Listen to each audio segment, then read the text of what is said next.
tearing about. How old is he? About 10. Rex was a rescue. We was asked to take him on about 4 months after we had just lost last of our German Shepherd dogs, and was looking for a different breed. We had decided we would like a puppy instead of another rescue, and were looking for something a bit smaller. At that time, Rex was just 7 years old and was owned by a couple who had real problems.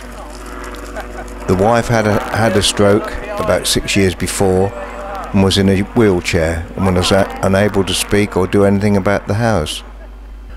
The husband, who had the care of his wife and Rex, was suffering from Alzheimer's and had been for some time.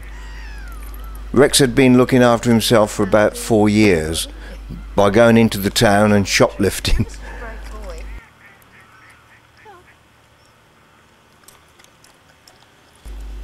When our local council introduced dog wardens, they caught up with Rex, much to the relief of the town's butchers.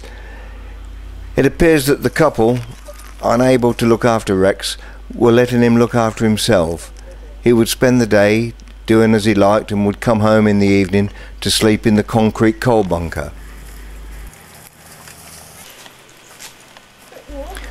When we were told about him, at first we said no. We said we'd done our share of having rescues and problems, and this time we wanted to choose our own breed and buy a puppy. And we were determined to stick to our guns. Then one day they brought Rex into our workplace for us to just have a look at. A few hours later he was bathed, flea sprayed and laying on the rug in front of the hearth. But he was lovely, clean in the house, biddable, very happy at his good luck and a joy to live with.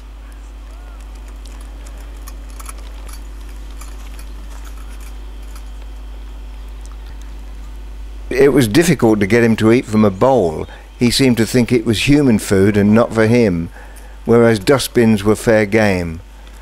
And to be stroked and patted sent him into squirms of delight. He seemed to think having his ears cleaned or his nails clipped was the most wonderful things that could possibly happen to a dog.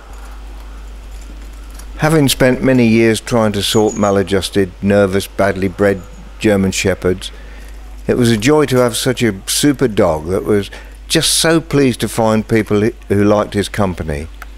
But the pleasure of having the company of such a dog was short-lived, because within a few weeks we noticed he was dragging his back feet.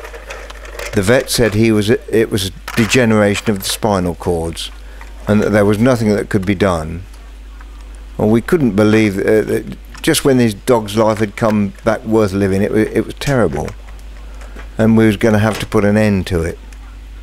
We struggled on for the next few months, first with bandages on his feet, then special boots, then a towel under his belly to support him until we could get him on the grass where it would be kind on his feet. We tried putting like a harness under his back legs to hold him up as we walked him around, but it was beginning to get a bit too much.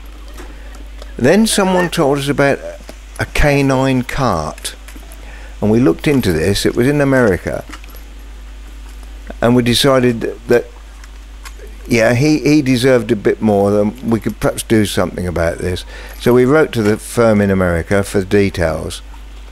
When we decided to go ahead, they gave us a list of the measurements to take of Rex, and we measured his height, the length of his back, and various measurements, and we sent the measurements away, and the cart came eventually. And we were worried whether we would take to it or anything, because otherwise it would have been a waste of what was a considerable amount of money. But despite our fears, he took to it with pleasure. He was chasing, one day he chased a squirrel and turned the cart over. But he's just such a beautiful dog. Such a beautiful dog.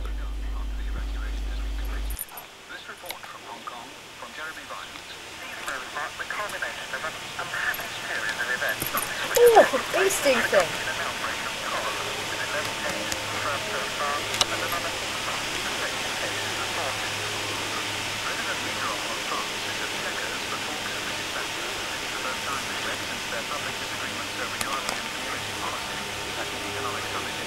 think we're in a bit more of a loving mood. Oh, I don't know. I thought we were in a loving mood. Oh! Oh! Vicious brute! Where's your daddy? Is that your daddy?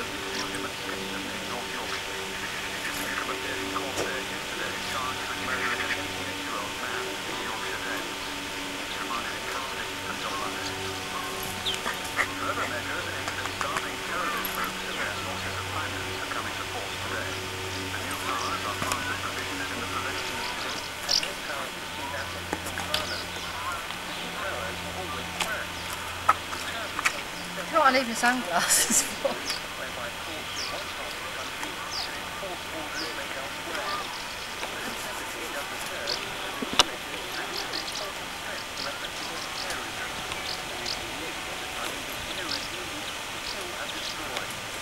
Hi.